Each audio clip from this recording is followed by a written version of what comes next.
Thank you, Shauna, and welcome everybody this morning. I will apologise in advance.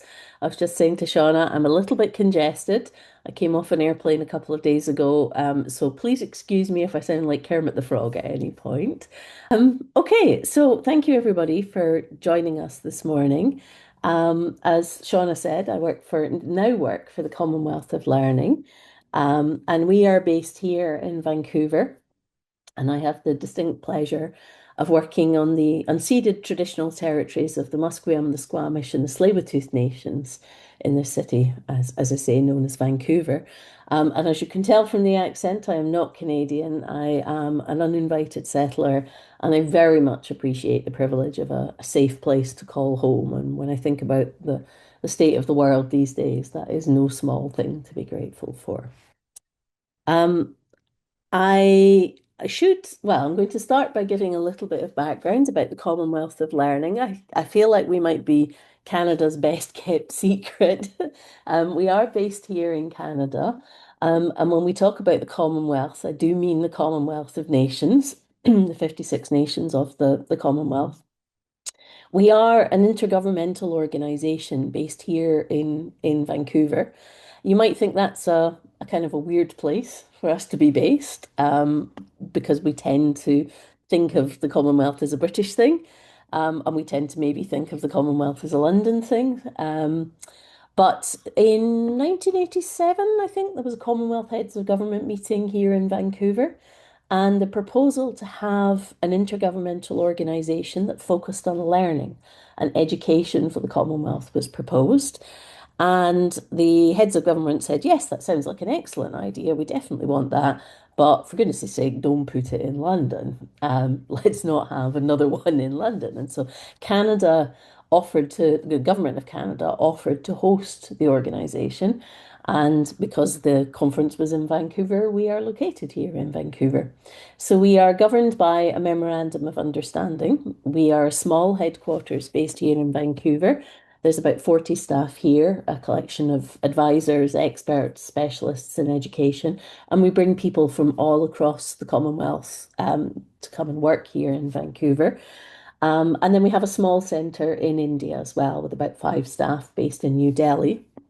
And both of these centres have diplomatic rights and privileges, so we can bring people from all across the Commonwealth to work inside our organisation, which in itself is an incredible gift. You can look across 56 nations and find the kind of expertise that you want. So it is without a doubt one of the most fun places I have ever worked. So I'm incredibly privileged to be here and work for this organisation. If you're not familiar with the Commonwealth, and which countries are in it, it's just a quick overview. As you can see, we work across virtually every time zone in the world, which means I work at quite interesting days and hours of the day, the night, connecting up with people. We have our two centres rather, official ones, as I mentioned, Vancouver and New Delhi. And then we have centres inside other education institutions in other parts of the Commonwealth as well, which gives us the ability to kind of reach out into different regions. So SADC, based in South Africa, for example, Packfield at the University of the South Pacific, based in Fiji, and that allows us to reach the Pacific Island nations and so on. So we focus on we focus on all of these 56 countries. I should say that maybe this is why we're not that visible inside Canada. We don't tend to do a lot with the OECD countries of the Commonwealth, essentially those who are in a position to do for themselves. So we don't do an awful lot of work in Canada, in the UK, in Australia, in New Zealand.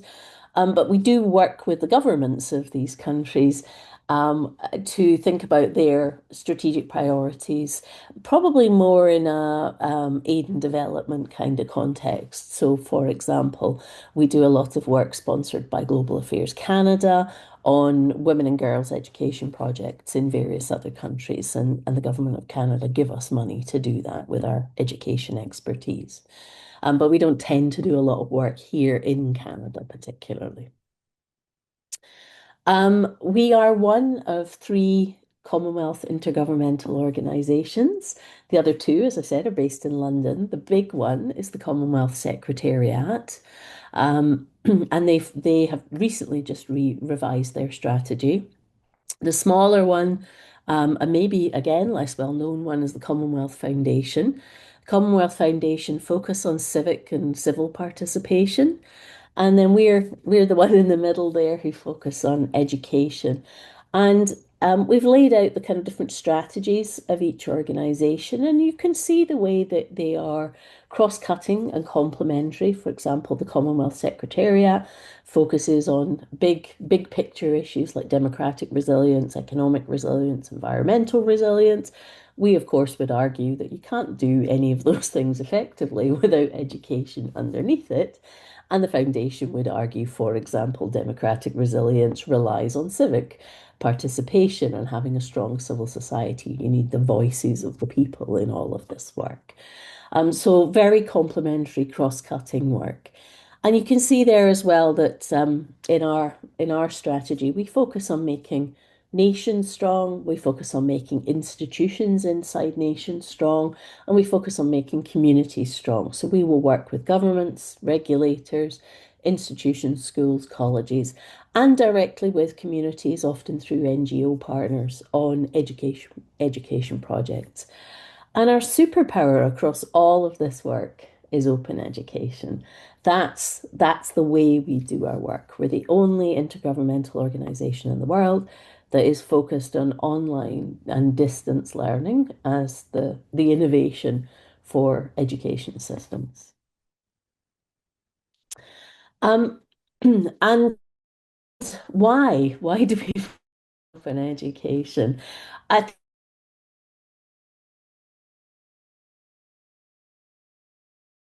Even if you can't quite read the detail, four logos at the top of each of those.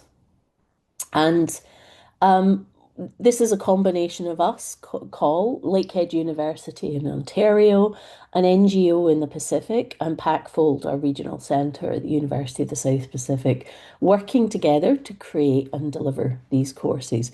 So it's that multilateral creation and delivery process that's the real superpower underneath this. Um, so, and our overarching message, I guess, is that in countries with really complex needs and limited resource, conventional education systems are chronically incapable of addressing need.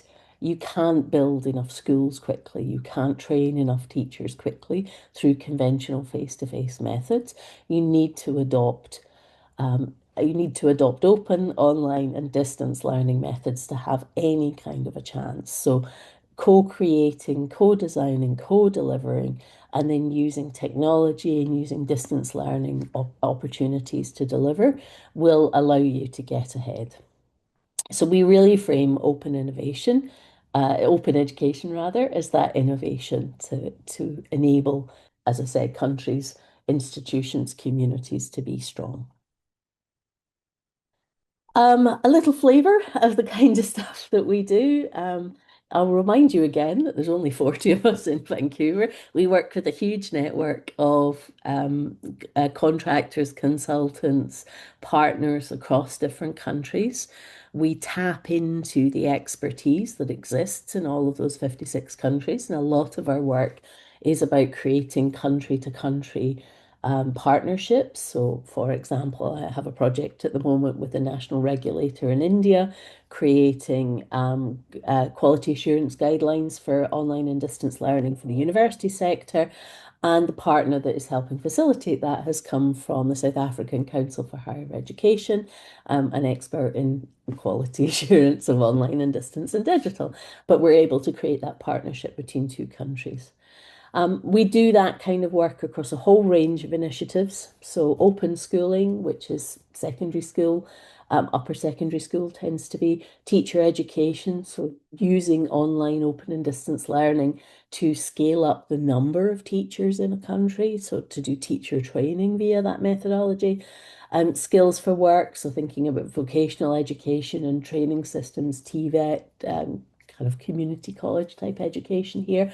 Tends to be a lot more blended learning in that space, as you might expect. Higher education, very strong history of working with open universities around the world. Virtual university of the small states. There are inside those 56 countries, the largest number of the small states in the world are in their particularly small island states. Consider the Caribbean and the Pacific, for example. So there is a group of countries inside the Commonwealth who have shared challenges, shared characteristics around being small countries, small states, and many of them on the front lines of climate change as well. We do a lot of work in technology enhanced learning, as you might expect, a lot of attention to gender mainstreaming, and that appears again in our Girls Inspire work, which is an awful lot about in community delivery of skills training, for example. And then we've had a long history in training and skills development for agriculture. When you consider the countries in the Commonwealth, food security is a huge piece of work for everybody and a huge concern for everybody.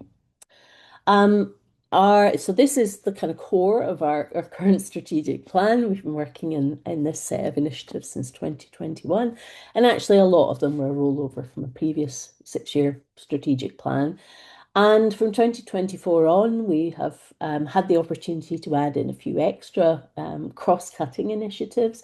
Again, just looking at the landscape around us. So we have a stronger emphasis on quality assurance, on credit, and particularly micro-credentials. AI, I mean, we're all thinking about AI at the moment.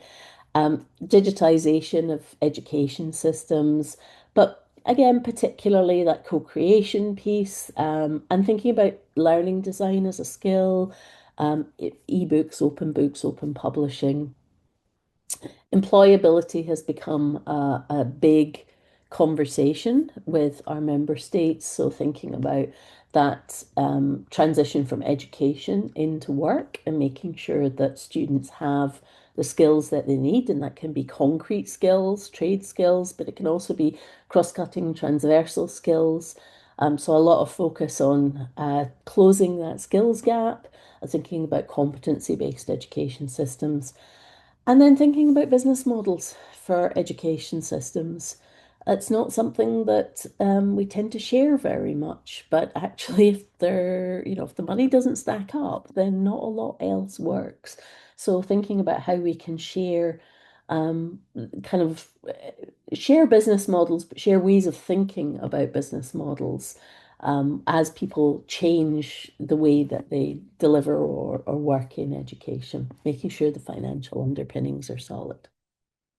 To put a little bit of this into context, I've mentioned a couple of examples already, but a couple more just to kind of give you a flavor of the kind of thing we do. We will work with countries for a long time.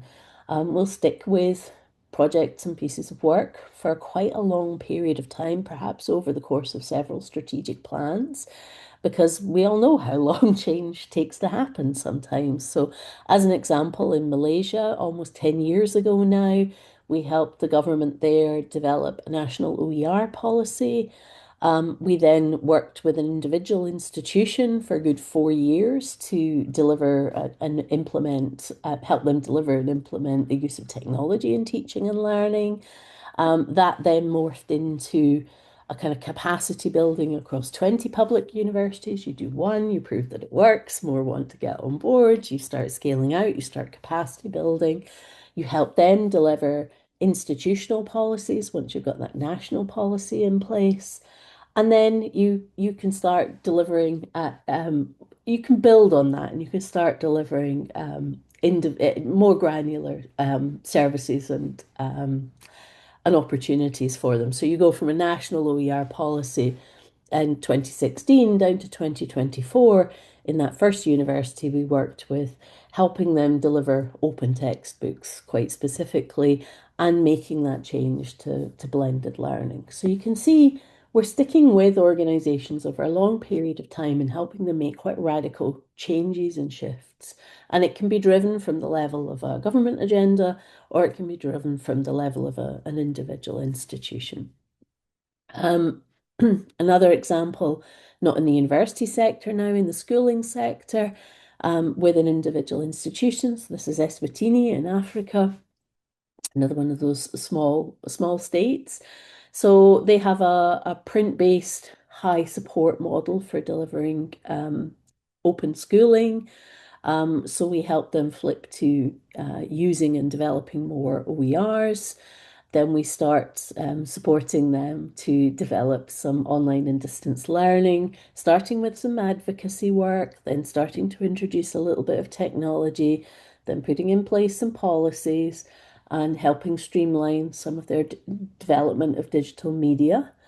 And again, over a 5 year period, we help move that institution into a more digital and OER based space. And not just has it solved some practical on the ground problems for them, the quality of the education they are now able to deliver is better. So you can see in that last point there, just looking at the examination results, 22 conventional schools with a similar enrolment versus the blended model that Emilatini Development Centre now use, their solution is more effective. Students are essentially getting better grades. So you're really meeting the needs of the kinds of learners that these organizations are working with, not just supporting the kind of practical logistical problems that they have. We'll do work, as I said, with countries and with institutions inside countries and with communities, but we also work regionally as well.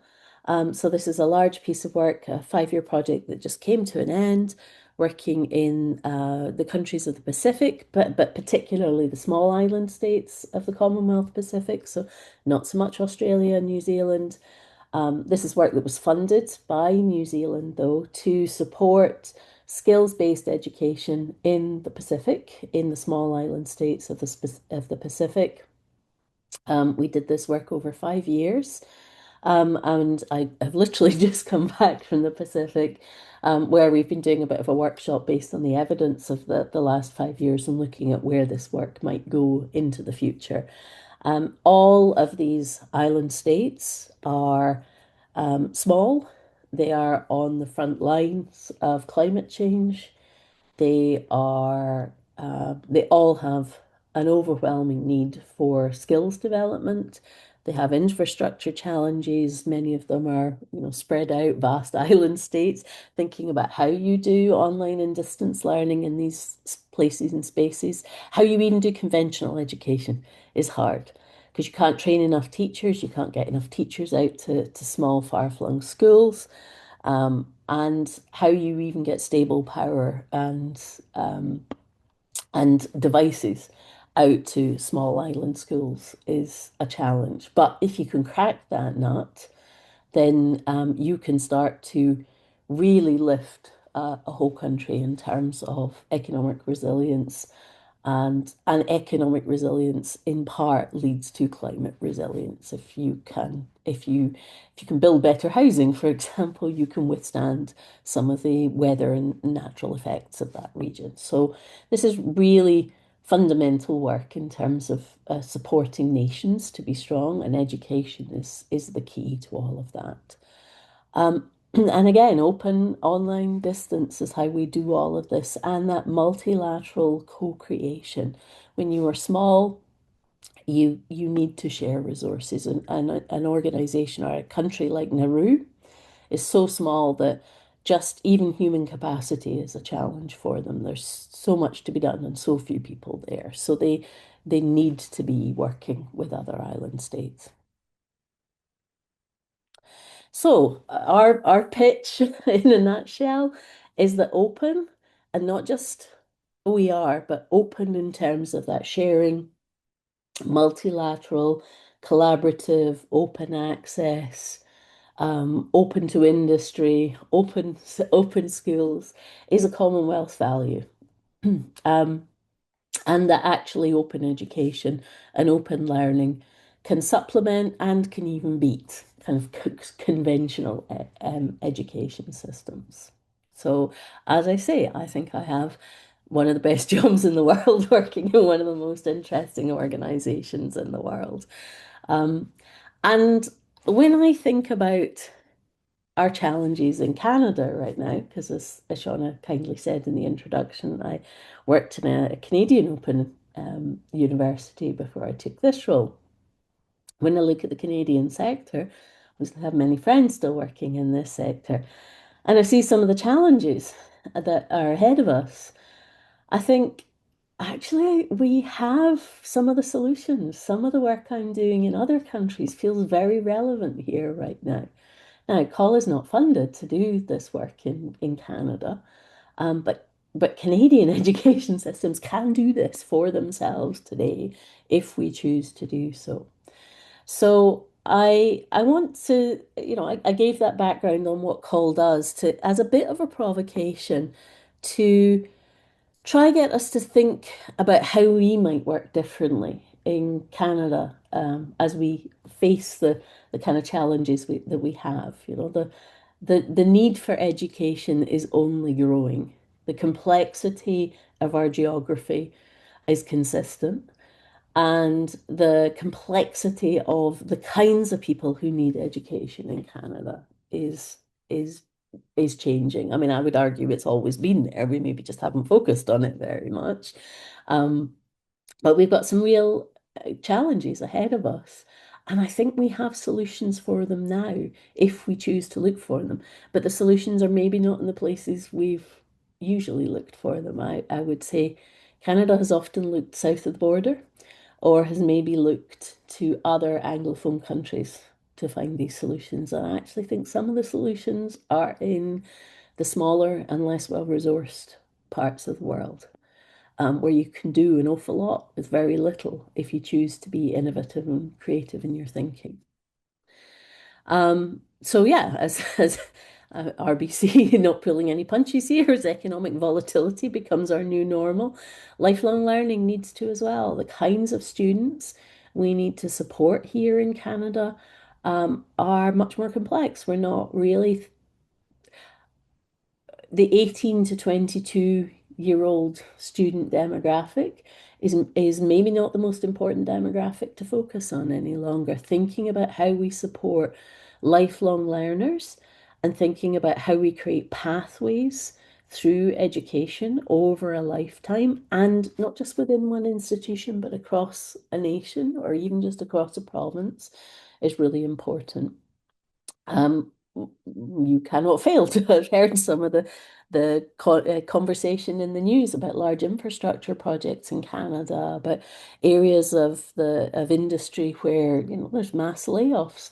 We need to think about how we upskill and reskill people in Canada, and education systems are going to be fundamental to that. But how do we meet their needs as returning learners or probably possibly first-time learners in some cases, but again, who are not in that 18 to 22-year-old demographic. Also, when we think about that typical student, domestic student demographic, or even international student demographic, um, they don't, I would argue, they don't look the same anymore. I think that the cost of living means that fewer students can afford to travel to go to university. They may need to stay at home. I've certainly seen this in the UK. In the past 15, 20 years, a lot more students going to a local university or studying online because they can't afford to travel. They can't afford to come to campus every day, even if they can afford to come to face-to-face education. And so blended and online options become really important, even for those who are quote unquote campus-based students. When you have to work to fund your studies, then you start getting into some uncomfortable compromises around whether you can come to every lecture, whether you can come to every class on campus.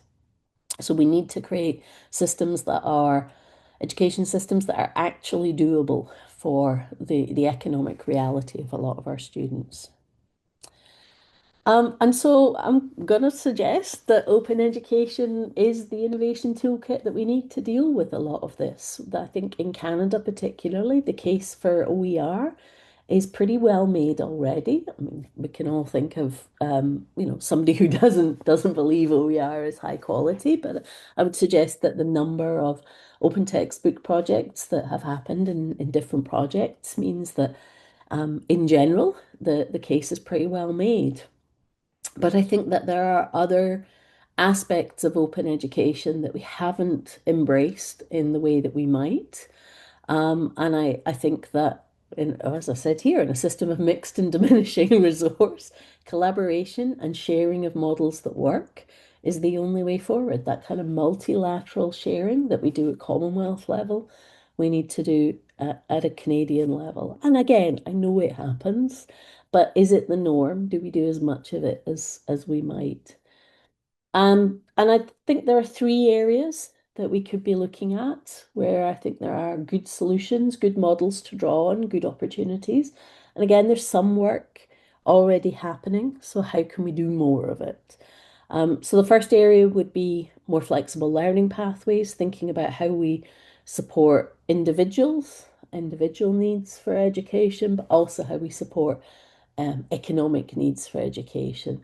I don't like to think that universities are job training schemes, but the reality is that many students now need a job to pay for the cost of education. And this country does need an economic transition, and education is fundamental to that. So we can't pretend that it doesn't exist as well. I think we do want an education to continue to be personally transformative for people and help build good society, but it does also need to contribute to economic well-being, individual and national. Shared services, I think, are a way to support the development of more blended and online delivery. They're a cost-effective way to do it, but they're also a way to share practice and to create communities of practice, which I think are pretty fundamental to sustainable delivery. And I'll talk about some examples of that in a minute. And then shared courseware. I think that as I say, the case for OER is pretty well made already, but I think there are some other models around shared courseware that are interesting to think about as well, particularly for small institutions or consortiums of institutions. So to put some meat on the bones here and give some real concrete examples. Um, a couple of things, some from Canada, some taken from outside of Canada. So this first one, um, around more collaborative pathways, this is taken from the Irish Technological University sector. This is Munster Technological University, who have actually for about 20 years now been working in the prior recognition of learning space, but very specifically through industry outreach. So they go to sectors of industry, either big companies or sections of small to medium enterprises, and develop customized learning pathways for employees of a particular company or set of companies to get to credentialed learning. So they do this partly through prior recognition of learning. So what do they already know? What can you already give them academic credit for? And then where do they need some custom training to close out some gaps in knowledge? And then where can you use existing courses that you've got to get them to that full credential? And this is a financially viable way to do prior recognition of learning. One of the challenges I see with prior recognition of learning sometimes is that it's very individualized and it's got quite a high cost attached to it. This, by going to cohorts of individuals and thinking about industry needs, becomes very financially viable and can actually underpin your ability maybe to do some of the more equity seeking types of prior recognition of learning that you want to as well. So this creates some of those lifelong learning pathways that I was talking about. So institutions and industry alignment and thinking about prior recognition of learning as that glue. Let's see. Oh, and this is a very interesting report that BC Campus published just late last year. A similar flavor of the same thing. thinking about micro-credentials and thinking about co-development of micro-credentials with industry. So not developing micro-credentials for industry, but actually developing with in partnership. So another example of that industry and institution alignment that might be possible. Um, so yeah, not just tailoring custom courses, but actually tailoring programs, micro-credential programs. And yeah, pooling of resources, co-development in areas of common need or strategic importance to the province. I think there's a lot of opportunity in this particular space. And again, I'm sure some of it is happening right now. Oh, there we are. Where did it go? Sure, some of it is happening right now, but I would argue that there's more opportunity in that space if we want to take it. More flexible pathways over and above recognition of prior learning. If you're co-creating micro credentials, for example, how can you then create pathways into further credit and qualification opportunities for learners? Again, thinking about that lifelong learning. Your partnership shouldn't stop at the level of a micro credential. That learner should be able to do something with that and go on to something further. So Thomson Rivers University here in BC has been working on a process to assess micro credentials for for credit and sharing the results of those articulations with BC CAT. So this is really trying to expand transfer credit beyond the level of a 3 credit course down into micro credentials and make it really easy and possible for somebody to take a micro credential and use that as a stepping stone into a certificate, a diploma, a degree. And I have to give a shout out for some of the work we've been doing at Commonwealth of Learning. We have a whole micro credentials framework because making a lot of this stuff work means having some common standards, some common understanding, some common baselines about what we think micro credentials are and about the kinds of data that are attached to micro credentials. So we've been thinking about this work at the level of 56 countries, and particularly in regions, about how you can allow people to move their learning credit, if you like, around regions. In a country like Canada with 13 provinces, this might be a way of thinking about how to create some of that mobility across provinces. So I think there may be some good food for thought in these documents. I mentioned shared services, being able to do online distance learning and digital education at a cheaper cost and building those communities of practice. This is again one I've been involved with here in British Columbia for a number of years now. This is a set of shared open source technology platforms that we provide for the whole of the BC sector. And it's not just a set of shared platforms. The core platform in here is WordPress. I would argue that the power of the Open ETC is that we have designs, learning designs, templates, essentially site templates, which can be shared by any institution who uses the platform. So you've created not just a shared technical platform, which is cheaper for people to use, especially for institutions with limited resources. I'm thinking about some of the small rural colleges, for example. Now they can do digital education where they couldn't before because they couldn't make the case or the justification for having a platform at the level of their institution. But 3 or 4 institutions are sharing the platform, then yeah, it becomes something they can invest in. But these shared templates that we've designed become a way then for teachers to see what each other are doing and to share best practice. So that community of practice for digital and distance education is wrapped around that platform. And the other thing we have is a shared support model. We talk about contributions, not contracts. You don't pay for support. You do your own support. So institutions don't just give their designs, their site templates to this community of sharing. They give their time, they support their own users. So it keeps the costs really low and it allows us to use people who are in the system already and who already are doing support for a whole range of other digital technologies to do support for this too. So it becomes something that low resource institutions can buy into, and it changes the game in terms of what they're able to do and what they're able to offer their learners, their staff. I'm going to speed up a little bit here. Another good example from BC. This is more of a niche one. This is EDHR. This is a shared service for nursing education for patient data records. This is the kind of ed tech that no company provides because there isn't a big enough market for it. But if you are studying any kind of health